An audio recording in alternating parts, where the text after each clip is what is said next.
காலைதோறும் தேவனின் வார்த்தை. நீதிமொழிகள் 3:6. உன் வழிகளெல்லாம் அவரை நினைத்துக்கொள், அப்பொழுது அவர் உன் பாதைகளை செவ்வைப்படுத்துவார்.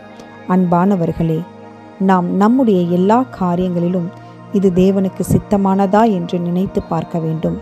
சுயமாக எந்த தீர்மானங்களும் எடுக்காமல் ஜெபித்து தேவ ஆலோசனை வரும் வரை காத்திருந்து செயல்படும்போது அவர் நம் பாதைகளை செவ்வைப்படுத்துவார்.